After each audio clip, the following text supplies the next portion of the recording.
Kejadian milik korban. almarhum Eki, ya diajak melalui AEP kan gitu. Betul. Suruhan Ruyan. Saya tanya langsung ke AEP, benar nggak bahwasanya kamu meminta Dede untuk membuat cerita seperti ini? Nggak benar Pak, kata dia gitu.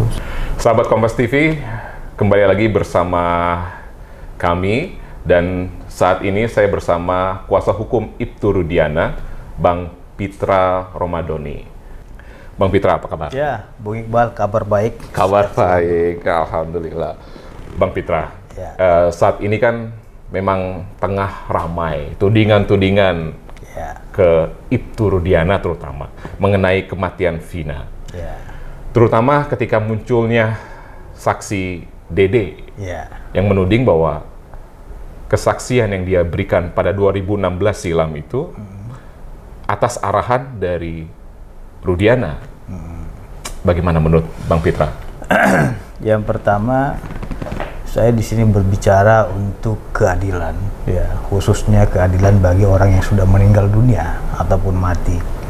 Berjuang untuk para korban yang telah meninggalkan keluarganya, dalam hal ini almarhum Eki dan almarhum Vina. Walaupun saya bukan kuasa hukum Vina, tapi ini satu kesatuan dalam perkara ini yang tidak terlepas karena telah memakan dua korban anak jiwa yang telah meninggal dunia. Tuduhan-tuduhan yang dialamatkan kepada Ibtu Rudiana, mulai dari tuduhan yang katanya direkayasa oleh Ibtu Rudiana, mulai dari tuduhan diarahkan oleh Pak Rudiana, sampai tuduhan almarhum ini bukanlah anak kandung Ibtu Rudiana dan almarhum ini katanya masih hidup. Semua tuduhan itu saya nyatakan itu adalah tidak benar. Tuduhan itu tidak benar? Tidak benar dan kita bantah. Perlu diketahui Bung Iqbal, bahwasanya Ibtu Rudiana itu tidak pernah merekayasa kasus ini. Apalagi beliau itu dahulunya pangkatnya Aibtu. Bagaimana dia bisa mengkondisikan kasus ini dengan pangkat Aibtu, mulai dari tingkat penyidikan, penuntutan di kejaksaan sampai ke pengadilan. Nah, tingkat pengadilan saja kan ada tiga tahap pentingkatan. Yang pertama pengadilan negeri, yang kedua pengadilan tinggi Jawa Barat, yang ketiga yaitu Mahkamah Agung Republik Indonesia. Jadi kan semua ini sudah melalui proses pemeriksaan. Sehebat apa seorang Aibtu bisa mempengaruhi perkara, itu tidak masuk akal dan tidak logika. Terus ada yang katanya itu saksi atas nama Dede menuduh Ibtu Rudiana itu dia itu diarahkan oleh Ibtu Rudiana. Itu nggak benar. Karena apa? Karena berdasarkan keterangan dia yang saya lihat di video itu, dia baru ketemu Pak Rudiana itu katanya tanggal 2 September. Ya, itu harus dibantah dengan fakta yang ada. Bahwasanya pada tanggal 31 Agustus itu, sebelum 2 September itu, Pak Rudiana ini telah ketemu Dede langsung pada pukul 14.00, karena pencarian yang dilakukan penyisiran TKP yang dilakukan oleh Pak Rudiana itu sekitar pukul 10.00 WIB, ya, dari lokasi flyover itu sampai ke SMP Negeri 11 itu. Dan dia bukan hanya mereka aja yang ditanya, akan tetapi dia bertanya kepada beberapa warga masyarakat terkait dengan peristiwa tanggal 27 Agustus 2016 tersebut. Nah, kemudian pada pukul 14.00 WIB-nya ini, tanggal 31 Agustus 2016 itu dia ketemu dengan Bapak Saudara Aep dan Dede. Gitu loh. Dan dia menanyakan langsung kepada Aep dan Dede, "Dek, apakah kalian pernah melihat ada kejadian tanggal 27 Agustus ini yang informasinya ke dia itu kecelakaan?" Kan begitu. Nah, terus disampaikan, "Saya kalau melihat kecelakaan tidak ada," kata mereka. Yang kami lihat itu adalah aksi pengejar-pengejaran dan pelemparan batu, tepatnya di depan SMP Negeri 11. Itu diucapkan oleh Dede? Iya, ada saksinya. Oke, Gitu, ada saksinya. Terus dipastikan lagi, benar nggak? Iya benar Pak, kata mereka gitu. Nah, ditunjukin Pak Rudiana sepeda motor yang biru biru kuning tadi ya. Nah, tunjukin apakah sepeda ini seperti motornya. Yang mana? Tunjukin. Boleh Mohon maaf. Bisa ditampilkan ke kamera, Ya. Bang Pitra. Nih. Ini sudah setelah kejadian ini ya. Ini motor Setelah kejadian milik korban? almarhum Eki, iya. Almarhum. Nah, jadi diperlihatkan apakah sepeda motornya, iya benar warnanya ini yang kami lihat dikejar itu. Kan kata yang bersangkutan mereka berdua, Aib dan Dede. Nah, setelah itu tahu nggak kalian itu ciri-ciri daripada salah satu pelaku ini yang ikut melakukan pengejaran itu?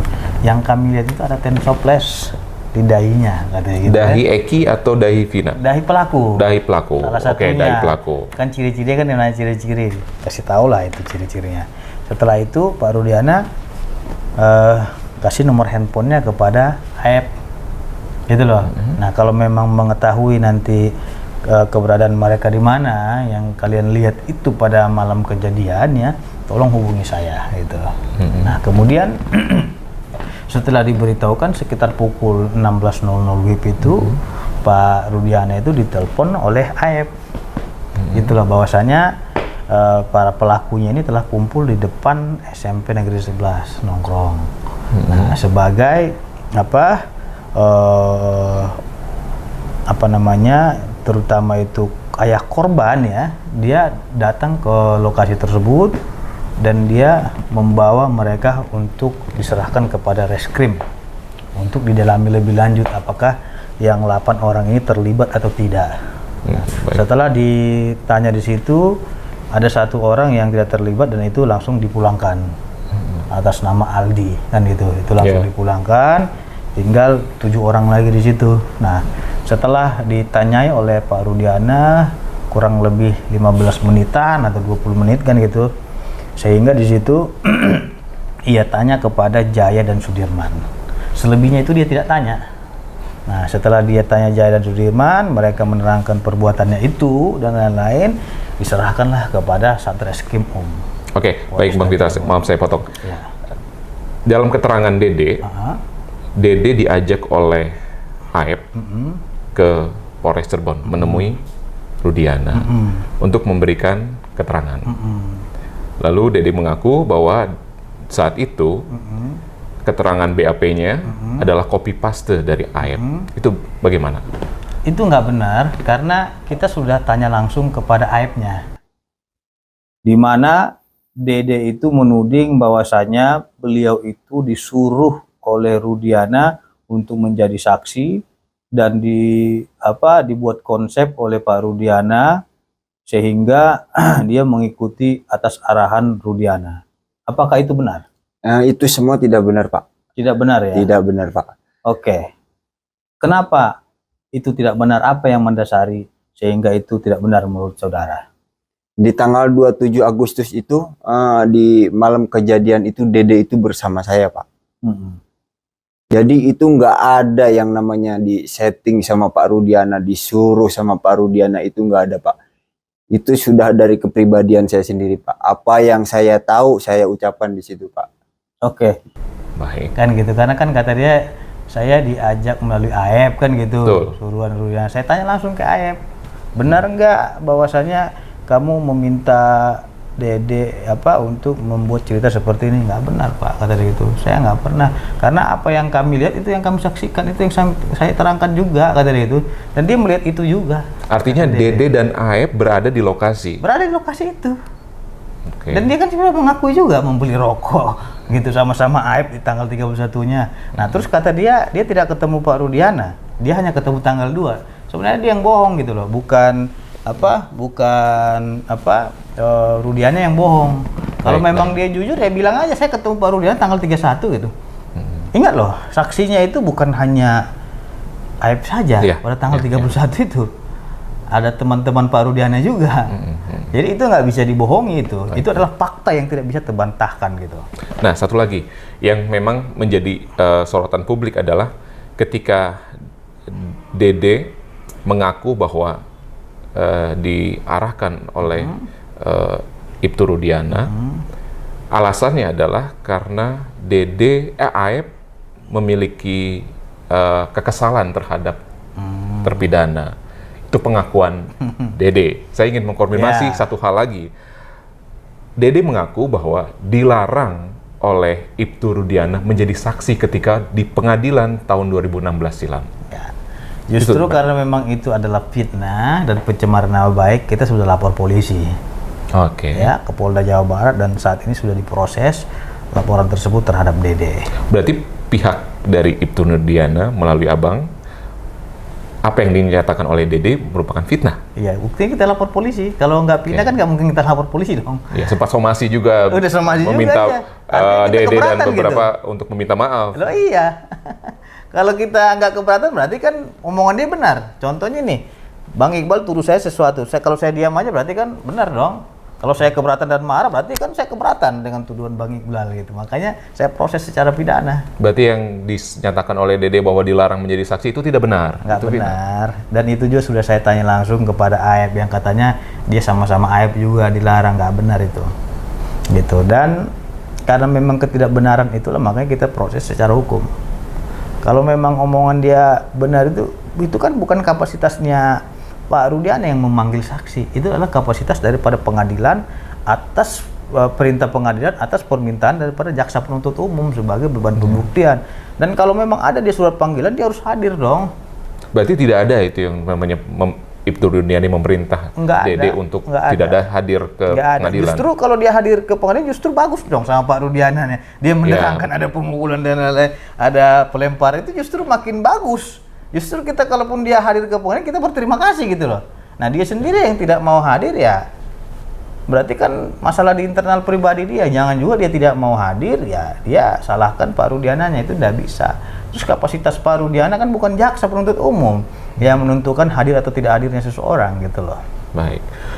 Lalu selain Dede ada muncul Liga Akbar dan mengaku bahwa dia mencabut keterangan BAP 2016. Menurut dia bahwa tidak ada pelemparan yang dimaksudkan di dalam tidak ada pelemparan, tidak ada keributan di TKP. Itu gimana? Ini makin kabur nih Bang Pitra nih. Saya juga kalau misalnya dinyatakan ya. Dede atau Aep yang kata Bang Pitra tadi bilang bahwa Dede melihat sendiri bahwa terjadi ini, sedangkan Liga Akbar mengaku bahwa tidak ada dan dia mencabut BAP tersebut. Ya. Saya kira semua sah-sah aja dia ngomong ini itu. Tapi kan ada selain mereka ini ada juga saksi lainnya yang melihat pengeroyokan dan penganiayaan itu. Tapi nama saksi ini kita rahasiakan gitu loh. Nah terlepas dia bermanuver di dalam kasus ini, silakan saja. Akan tetapi tolong diingat, apabila memang kasus ini nanti sudah selesai, pasti akan mengarah kepada mereka. Bisa saja akan diterapkan pasal obstruction of justice, perintangan penyidikan. Nah ini saya peringatkan saja gitu, bukan menakut-nakuti. Karena apa? Dia telah memberikan kesaksian di muka persidangan di bawah sumpah demi Tuhannya, berdasarkan keyakinannya, dan di bawah Al-Quran. Kalau dia Islam kan gitu. Dan itu dia menerangkan dengan sebenar-benarnya. Ya kalau memang dia bilang dia tidak benar keterangannya, semestinya kalau dia memberikan keterangan nanti di persidangan itu yang bersangkutan harus ditahan dengan pasal 174. Atas perintah pengadilan dia berhak ditahan. Ya, secara logika setelah berselang 8 tahun. Ya. Baru tahun ini ketika kasus Vina ramai saksi yang telah memberikan kesaksian 2016 mencabut. Ini gimana nih? Secara logika bukan memang tidak rame-rame ya. Gimana? Paling saya lihat itu paling cuma yang mencabut itu ya. Kalau mencabut itu nggak ada yang mencabut, saya lihat. Liga Akbar mengaku mencabut. Putusan itu nggak bisa dicabut. Keterangan yang sudah tertuang dalam putusannya nggak bisa dicabut. Itu sudah menjadi notoire feiten dalam hukum, artinya sudah menjadi produk hukum dan sudah diketahui masyarakat. Keterangan dia ini kan sudah dipublikasikan. Putusan tidak bisa dicabut. Itu kesalahan yang keliru yang dibilang bisa dicabut putusan. Akan tetapi putusan itu bisa dibatalkan melalui putusan PK, peninjauan kembali. Karena apa? Walaupun 1000 saksi yang menerangkan, tapi beban pembuktian saksi itu nilainya hanya 1. Dan saksi di dalam kasus ini bukan hanya Liga Akbar atau Dede saja. Baik. Ada 26 orang saksi yang menerangkan dalam kasus ini dan sudah diperiksa oleh pengadilan, yang sudah diperiksa oleh kepolisian dan sudah diteliti oleh kejaksaan. Artinya kalau dia menerangkan seperti ini, kan nggak bisa disamakan dengan saksi-saksi lainnya. Apakah dia menyebut keterangan saya dulu itu keliru, bisa merontokkan 25 saksinya? Kan tidak. Karena saksi-saksi ini berdiri sendiri dia. Gitu loh. Dan dia bilang ini, dia harus menyuruh orang lain semua 26 itu mengikuti dia. Kan tidak bisa juga. Makanya nilai pembuktian di dalam kesaksian itu hanya satu nilainya. Walaupun 1.000 orang, 1 juta orang, tetap penilaiannya satu. Karena alat bukti di dalam pasal 184 itu adalah 5. Yang pertama keterangan saksi nilainya 1. Yang kedua bukti surat seperti visum, autopsi dan lain-lain itu. Yang ketiga keterangan ahli pidana, ahli forensik dan lain-lain. Yang keempat itu keterangan terdakwa, ya para terpidana ini. Yang kelima itu petunjuk. Hakim berdasarkan fakta-fakta persidangan yang telah terungkap di dalam persidangan dan berdasarkan fakta yuridis adanya persesuaian antara keterangan saksi, petunjuk, surat, dan keterangan ahli dan keterangan terdakwa, dia berkeyakinan bahwasanya para terpidana ini benar melakukan perbuatan tindak pidana dengan alat bukti yang 5 tadi gitu. Baik,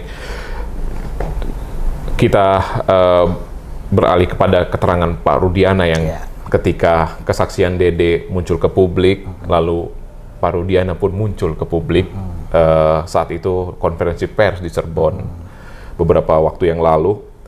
Pak Rudiana sempat bilang bahwa dia siap sumpah pocong atau sumpah apapun bahwa dia tidak terbukti merekayasa kematian itu Vina. Keliru.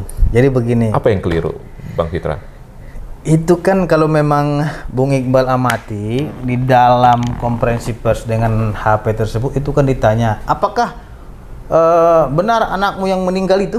Gitu loh kan gitu. Apakah benar Bang kata dia, apakah si Eki sudah meninggal dan tidak masih hidup? Kalau itu tidak anak saya berani sumpah pocong bahwa saya benar itu anak saya, gitu, menyangkut anak. Terus yang kedua, dan saya 7 turunan semuanya apa katanya hancur semua anak saya. Gitu, betul. Saya. Itu terkait pertanyaan daripada saudara HP kepada Pak Rudiana yang adanya isu daripada beberapa netizen yang mengatakan itu bukan anaknya ataupun anak kandungnya. Berarti bukan pertanyaan mengenai apakah Pak Rudiana itu siap sumpah pocong untuk tidak berbohong merekayasa kasus Vina? Bukan itu yang ditanya, itu terkait dengan anaknya atau bukan. Makanya dengar lagi videonya. Baik. Gitu. Nah saat ini kuasa hukum Saka Tatal menantang Bapak Ibtu Rudiana melalui kuasa hukumnya Farhad Abbas terkait sumpah pocong tersebut bahwa kasus Vina ini tidak direkayasa oleh Ibtu Rudiana. Itu menanggapi hal ini gimana Bang Fitra? Kalau saya melihat itu hanya pansos saja gitu, kurang perhatian, makanya perhatian gitu. Dan saya sudah jawab itu kemarin di acara Rakyat Bersuara ya, bahwasanya mereka ini terlalu percaya kepada pocong gitu. Makanya saya bilang ini musyrik, saya bilang gitu kan. Berarti sumpah terkait rekayasa yang disampaikan oleh Ibtu Rudiana itu tidak? Kalau bersumpah, dia itu sudah bersumpah di muka persidangan di bawah Al-Quran. Itu sudah bersumpah. Jadi apalagi yang mau disumpahin dia gitu loh. Jangan dia juga buat-buat yang aneh-aneh gitu. Ini kan yang buat aneh-aneh, ya dimana katanya itu apa sumpah pocong. Sumpah pocong itu nggak ada dalam aturan KUHP kita. Yang ada itu sumpah demi Allah, demi Tuhan berdasarkan keyakinannya masing-masing dan di bawah Al-Quran. Dan gitu, dan dia kan udah menyatakan di pada waktu konferensi itu, saya bersumpah demi Tuhan, demi Allah, kata dia gitu. Itu sudah sah secara hukum, dia bersumpah kepada Tuhannya ataupun kepada berdasarkan keyakinannya. Tidak merekayasa kasus. Kan sudah dibilang Ustadz Khalid Basalamah yang mengatakan itu sumpah pocong itu adalah orang-orang yang musyrik.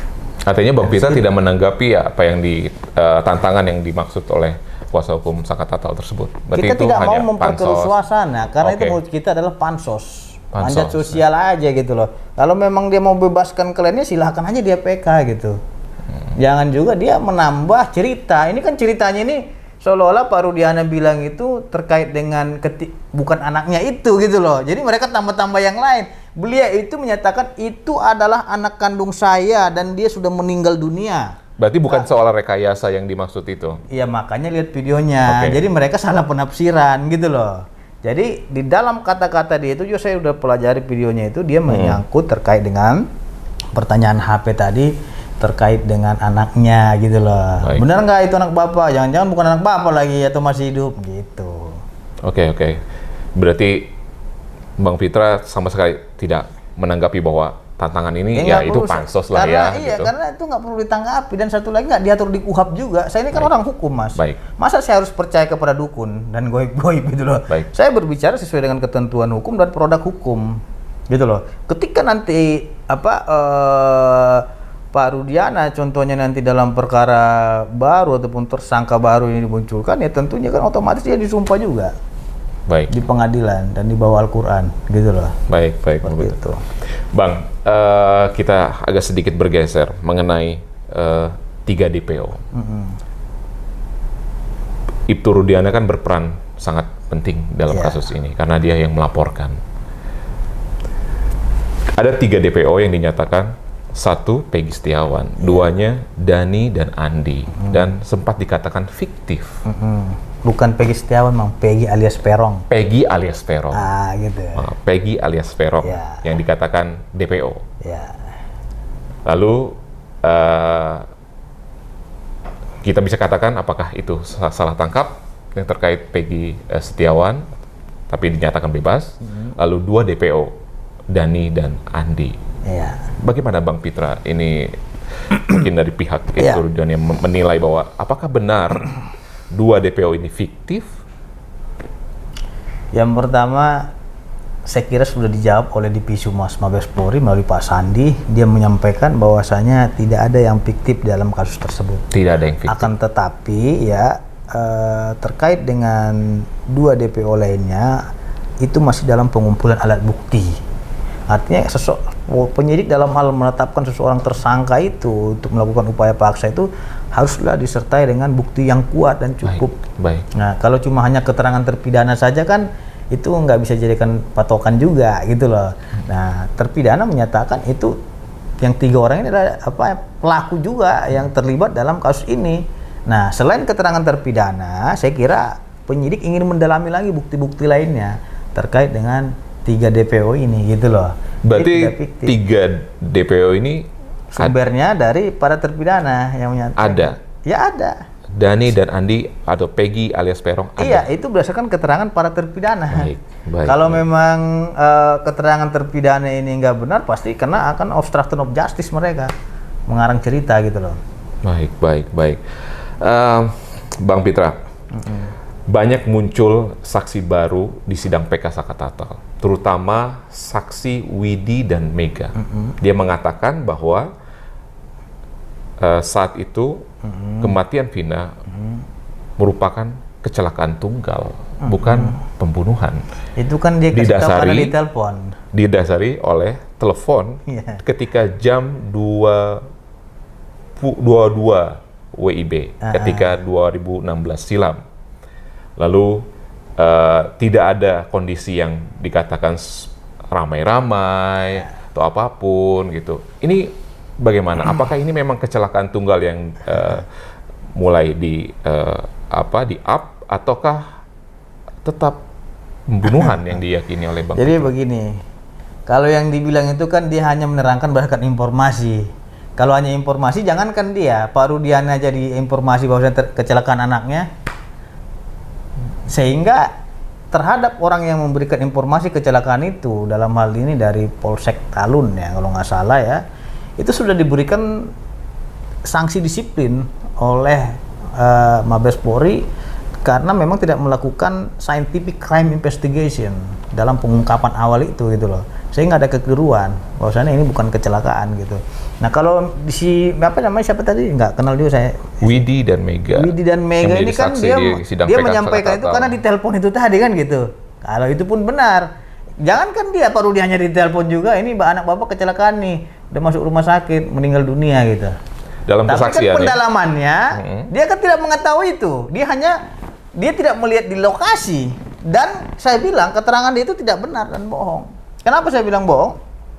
Bagaimana mungkin sekitar 22 lewat 5 ya katanya gitu kan? Ya, 22 lewat 5.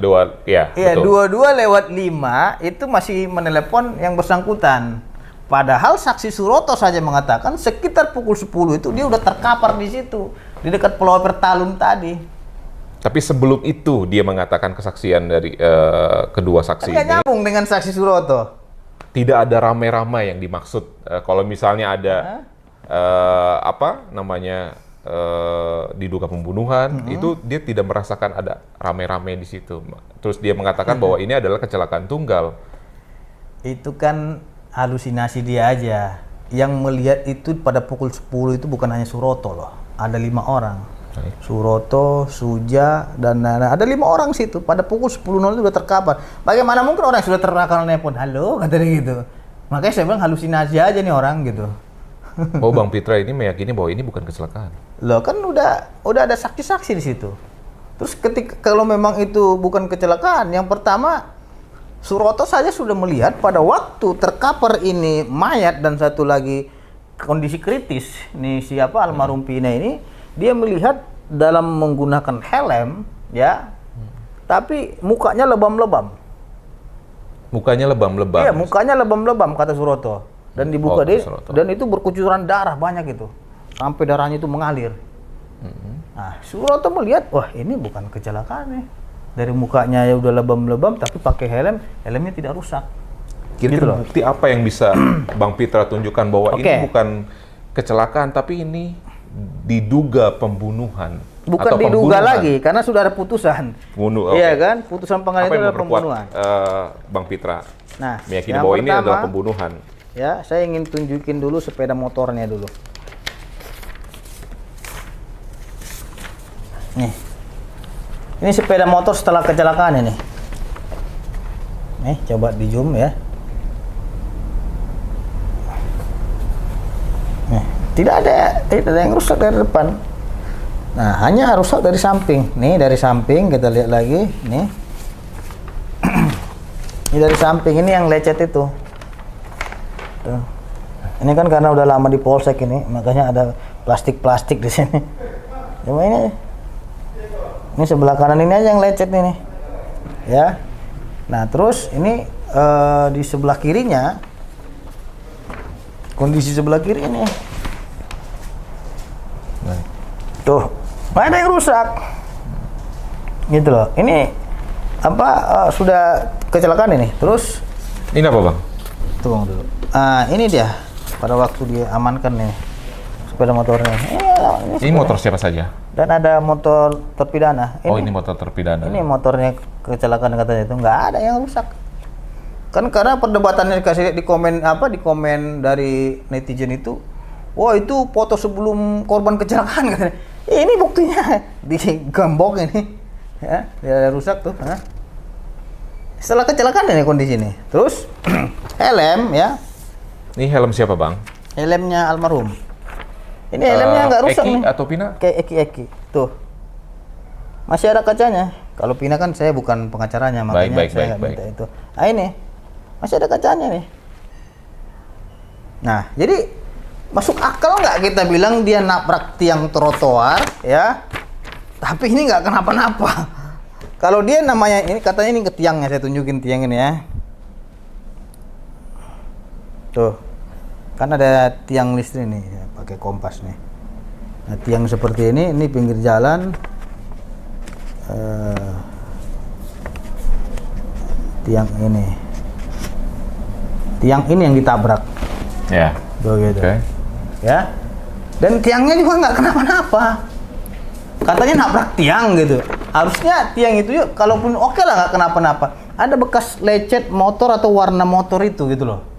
Menjadi petunjuk bahwasanya ada goresan di tiang itu. Nggak ada. Kan kata mereka kan dia nabrak tiang.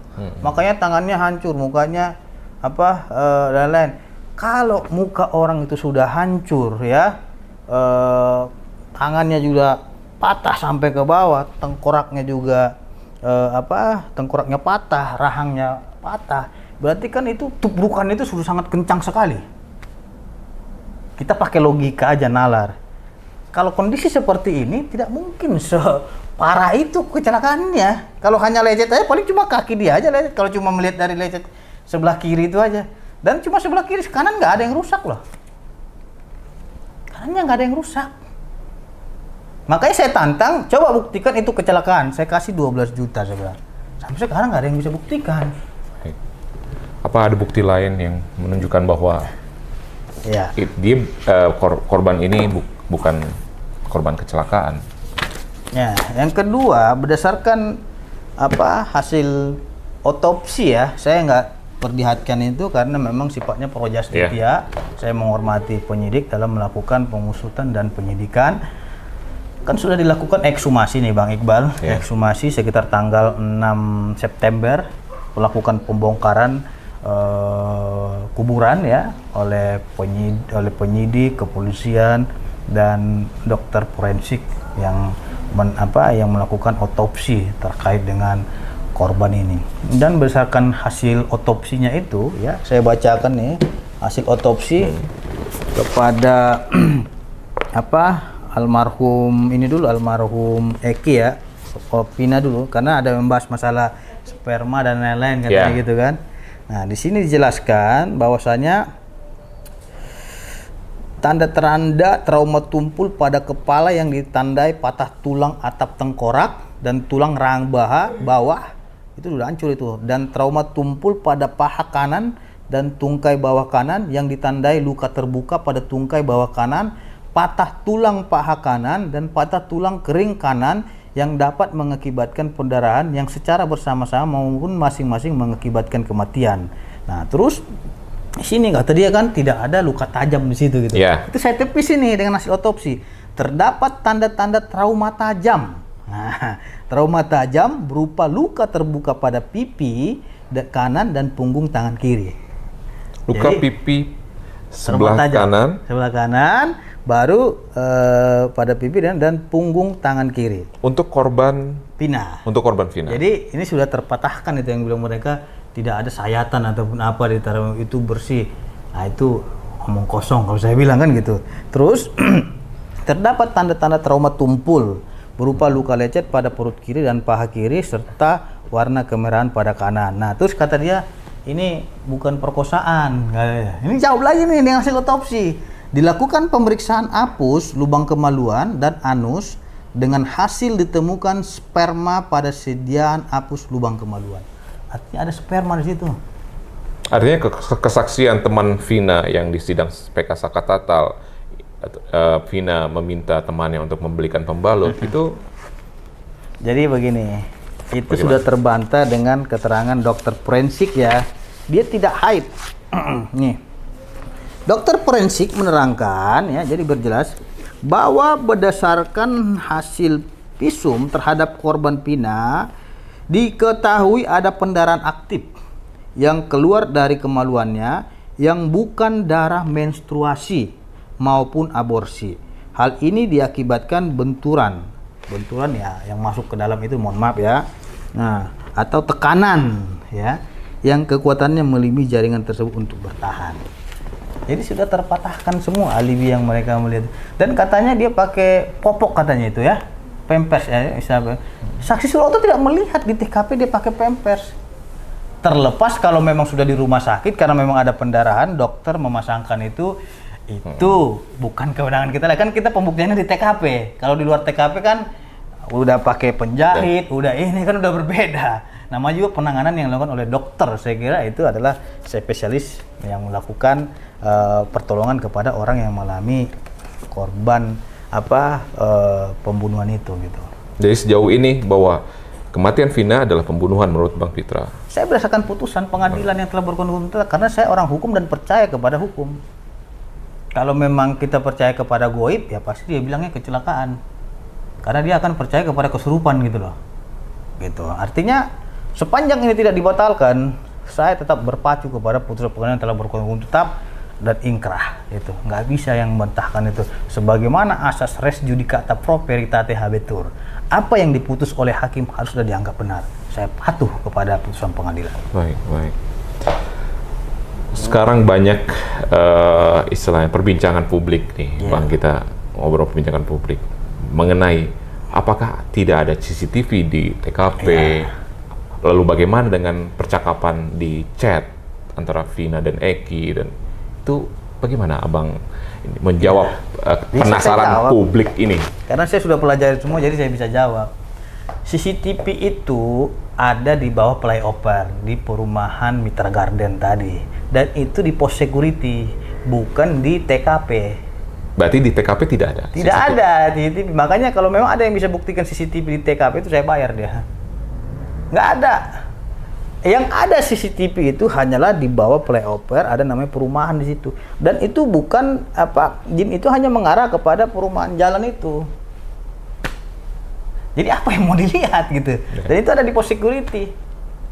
Terus saya pastikan juga itu BAP yang ada sama klien dia, saya tanya lagi ke klien saya. CCTV ada di bawah flyover gitu loh. Dan itu di perumahan Mitra Garden tadi. Pos security. Terus ngapain jadikan bukti? Orang nggak ada kaitannya, hubungannya juga itu. Tinggal lagi kan dia hanya menjelaskan, saya melihat ada CCTV dan CCTV itu bukan di TKP. Setelah diperiksa CCTV ternyata nggak mengarah kepada lokasi kejadian gitu. Berarti tidak ada bukti sama sekali yang nggak CCTV? Ada CCTV di TKP. Kalau ada justru bagus dong, gitu loh. Jadi nggak ada itu CCTV TKP. Siapa bilang ada yang CCTV TKP? Dibuktikan aja gitu. Gitu. Lalu terkait dengan percakapan chat Vina dan Eki sejauh ini, apakah ada keterangan-keterangan itu atau seperti apa, Bang Pitra? Berdasarkan naluri saya, penyidik telah memiliki itu gitu loh, dan penyidik tidak mau mengungkap itu karena memang itu adalah pro justitia, sama seperti visum dan lain, karena itu sifatnya pro justitia. Nah, sepanjang itu untuk pembuktian dengan perkara pidana, ya mereka hanya menyerahkan itu kepada hakim gitu.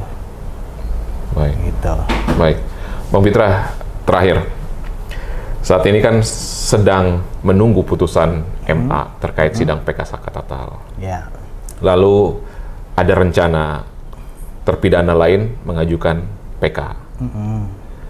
Apa yang Bang Pitra siapkan terkait hal tersebut, terutama di pihak Ibtu Rudiana? Kalau kita sih nggak ada yang kita siapkan, justru kita mengapresiasi, menghormati upaya hukum yang mereka lakukan. Karena kan sebagai pengacara yang profesional dan pengacara yang sportif ya, saya hargai upaya hukum yang dilakukan oleh teman-teman tadi. Karena kita sesama pengacara paham lah gitu-gituan kan gitu. Nah, akan tetapi saya kira dalam melakukan upaya hukum ini mereka jangan pernah mengadili apapun sebelum adanya putusan yang berkekuatan hukum tetap. Upaya hukum apa yang saat ini Bang Pitra sedang proses terkait Dede atau siapa ya gitu? Yang pertama tentu kita harus menjaga klien kita ini secara hukum karena memang dia memiliki hak konstitusional untuk memperjuangkan keadilan bagi anaknya, dalam hal ini almarhum Eki. Terkait dengan banyaknya tuduhan-tuduhan fitnah, pencemaran nama baik, apalagi yang Bung Iqbal katakan tadi ada Dede yang menuduh langsung Ibtu Rudiana, itu secara hukum telah kita proses secara pidana dengan membuat laporan polisi ke Polda Jawa Barat terkait dengan tuduhan fitnah dan pencemaran nama baik. Karena yang bersangkutan itu menyebut nama Ibtu Rudiana secara langsung gitu loh. Kalau memang dia kemarin itu masih menjunjung asas praduga ataupun menyebut inisial, kita pasti tidak akan respon itu gitu. Akan tetapi ini telah menuduh gitu Ibtu Rudiana, katanya itu dia diarahkan oleh beliau.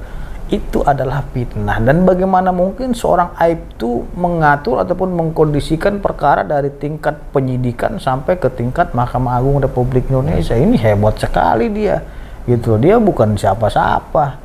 Dari segi kepangkatan aja kan di Polda aja bintang 2. Iya kan? Ya, Irjen yang mimpin. Ya bagaimana dia mau melawan arus seperti itu? Berarti sampai sejauh ini sudah sampai sejauh mana proses hukum pelaporan itu? Alhamdulillah penanganan hukum yang kita lakukan terhadap klien kita ini saat ini telah diproses ya. Korban sudah diperiksa saksi-saksi juga sudah dimintai keterangan, dan ada juga laporan kita di Polda Metro Jaya. Dalam waktu dekat ini kita akan menghadirkan saksi-saksi kita juga selaku pelapor terkait dengan dugaan penyebaran berita bohong gitu. Baik.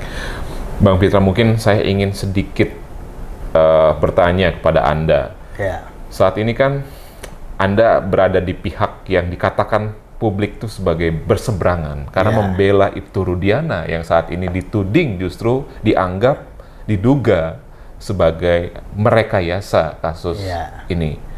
Anda dianggap sebagai public enemy. Seberapa yakin Anda pribadi membela Ibtu Rudiana? Saya yakin ya, kalau saya nggak yakin pasti saya nggak akan bela beliau. Ada bukti-bukti? Karena keyakinan saya itu berdasarkan dengan alat bukti yang cukup dan meyakinkan gitu. Kalau memang tidak ada bukti yang saya pegang ataupun tidak ada dasar argumentasi yang kuat terkait dengan pembelaan ini, saya tidak akan pegang beliau. Nah, dan kita juga sudah membentuk tim pencari fakta dahulunya. Dan kita bukan hanya Rudiana aja yang kita minta keterangan, ada beberapa yang lain-lainnya juga, saksi-saksi dan lainnya, bahkan juga kepada ada tersangka juga pernah kita mintai keterangan gitu loh. Nah, sehingga kita menyimpulkan bahwasanya kita memutuskan untuk memberikan bantuan hukum kepada Bapak Ibtu Rudiana. Walaupun dikatakan dianggap sebagai public enemy. Kalau public enemy itu bukan masalah persoalan sama saya gitu. Sepanjang itu adalah keadilan, saya ingin menyampaikan asas hukum kita, fiat justitia roet caelum. Tegakkan keadilan walaupun langit akan runtuh, gitu loh. Jadi walaupun langit ini hendak runtuh, saya akan tetap tegakkan keadilan. Jadi saya tidak akan terkecoh dengan enemy-enemy yang lainnya itu. Saya tidak akan terkecoh dengan hujat-hujatan. Sepanjang saya memiliki keyakinan, saya akan tetap berpegang teguh pada keyakinan saya. Karena seorang pengacara itu dikatakan pengacara yang memang benar-benar pejuang adalah pengacara yang tetap menggunakan insting dan nalurinya. Baik, Bung Pitra, terima kasih. Terima kasih telah bersama Kompas TV. Sampai jumpa di wawancara berikutnya.